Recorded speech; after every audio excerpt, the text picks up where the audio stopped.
증시 대기 자금이 350조 원에 달하는 것으로 나타났다. 21일 금융투자협회에 따르면 이달 17일 기준 머니마켓 펀드 MMF 잔액은 211조 원에 달했다. 이는 전년 동기 183조 3026억 원보다 15.4% 늘어난 수치다. MMF 잔액은 지난 3월 212조 원으로 최고점을 찍었는데 최근 잔액이 늘면서 연중 최고점을 경신할 가능성이 커졌다. MMF는 채권, 양도성 예금 증서 CD 등 단기 금융 상품의 투자의 이른바 안전자산으로 구분된다.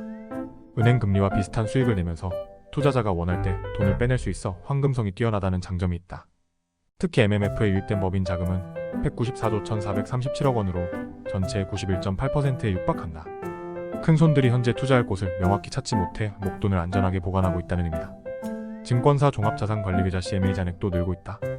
이달 17일 기준 CMA 잔액은 약 83조 원으로 전년 동기 대비 23.5% 늘었다. 증권사 입출금 통장 성격의 CMA는 고객 돈을 국채, CP, CD 등에 투자해 소정의 수익률을 고객에게 돌려준다. MMF의 버금가는 황금성이 특징. 파킹 통장처럼 하루만 자금을 예치해도 이자를 준다. 투자자들이 증권사에 맡겨둔 예탁금도 56조 3409억 원으로 전년 동기 50조 8920억 원보다 6조 원 이상 풀었다.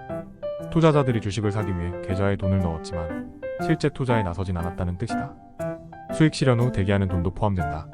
서학개미는 지난 11일부터 19일까지 엔비디아를 1억 680만 달러 약 1486억 원 순매도했다. 미국 최대 디램 업체인 마이크론은 3135만 달러 약 436억 원 팔아치우며 반도체 종목들을 차익 실현하는 모습을 보였다. 지난 20일 미국 뉴욕 증시에서 엔비디아는 2.61% 하락하면서 117.93달러로 내려앉았다. 엔비디아 주가는 지난 11일부터 이날까지 12.59%의 하락률을 기록했는데 그간 재미를 봤던 개미들이 털고 나왔다는 의미다. 증시 대기 자금은 350조 원이 넘고 나도 서학개미 운동을 주도했던 엔비디아 주가는 뚝 떨어지고 앞으로 어떤 판이 열릴까? 테슬라, 엔비디아로 국장에서는 맛보지 못했던 희열을 느낀 서학개미들이 아마도 미장에서 새로운 기쁨을 발견할 가능성이 크다. 미장 즉 미국 증시에서 그간 몰랐거나 간과했던 종목들의 재발견이 이루어지지 않을까? 애청자 여러분은 코카콜라 하면 어떤 생각이 드시나? 맛, 가격, 몸에 미치는 영향 등은 차치하고 기업의 현재 상황과 가치에 대해 일단 집중하자. 20일 뉴욕 거래소에서 코카콜라는 65.29달러의 장을 마쳤다. 작년 10월께만 해도 52달러대였는데 꾸준히 천천히 주가가 올랐다. 비슷한 종목으로 여겨지는 스타벅스나 맥도날드. 주가가 같은 기간 2030% 하락한 것과 비교하면 꽤 인상적이다. 다 같은 먹고 마시는 종목인데 왜 이런 차이가 나는 걸까? 일단 코카콜라는 매출이 늘었다. 중남미, 아시아 태평양 등 신흥국 수요가 늘었는데 이들 지역 매출 비중이 전체의 65%에 이른다. 특히 제로 슈거 상품이 효자 노릇을 했다. 제로 슈거라고 해서 당이 제로인 건 아니지만 결과적으로 마케팅이 먹혀들었다. 주목할 부분은 가격을 올렸음에도 잘 팔리고 있다는 것이다. 코카콜라는 작년 4분기 최대 24%나 가격을 올렸다. 그런데도 매출이 늘었다. 코카콜라는 휘발유처럼 가격 전가력이 큰 대표적인 제품이다. 가격을 올렸을 때 매출이 떨어지는 정도가 덜한 것을 전가력이라고 하는데 쉽게 말해 가격을 올려도 소비를 줄이기 어려운 물건이다. 코카콜라가 휘발유만큼 소비를 줄이기 어렵다고? 코카콜라를 좋아하지 않는 한 사람으로서 이해가 가지 않지만 실제로 콜라 중독이라는 말도 있을 정도로 콜라를 끊어내기가 쉽지 않다고 한다. 스티브 잡스가 말했듯이 설탕물이나 다름없기 때문에 단 것을 좋아하는 인류의 특성상 코카콜라 소비가 갑자기 줄어들기는 쉽지 않다. 무엇보다 앞서 언급했던 신흥국에서 콜라 소비가 꾸준히 늘고 있다. 동남아는 물론 아프리카에서는 물 대신 콜라를 마시는 게 일상이 됐을 정도다.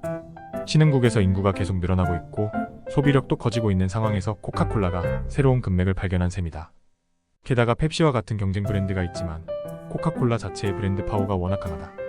콜라만 놓고 봤을 때 경쟁 상대가 사실상 없다. 나이키와 아디다스가 경쟁하는 느낌? 코카콜라는 주주 입장에서도 매력적이다. 반도체 회사처럼 주가가 갑자기 급등하는 일은 거의 없지만 전체적으로 꾸준히 우상향한다. 무엇보다 배당금이 착하다. 연 3%대다. 이 정도면 어지간한 예적금 못지않은 수익률이다. 코카콜라는 62년 연속 배당금을 늘려왔고 이런 매력에 워런 버핏도 오랫동안 코카콜라 주식을 보유했다. 미국 주식의 가장 큰 매력 가운데 하나가 배당금인데 코카콜라는 배당금 메리트가 있는 대표 종목으로 손꼽힌다. 스타벅스, 맥도날드 역시 배당을 하지만 배당금 자체도 살짝 적지만 주가가 떨어지고 있으니 너무 대조적이다. 개미도 개미지만 국민연금과 같은 기관 투자자도 코카콜라 주식을 사랑한다. 국민연금이 및 증권거래위원회 SEC에 제출한 지난해 4분기 보유 지분 공시 문서에 따르면 지난해 말에도 코카콜라 주식을 630만 주 현재 평가액 약 5,400억 원쯤 보유하고 있었다.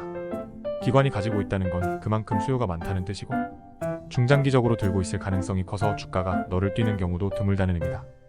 정리하면 코카콜라 주식은 배당 수익률도 비교적 크지만 너무나 안정적이다. 채권, 예금과 같으면서도 엄연히 주식이다.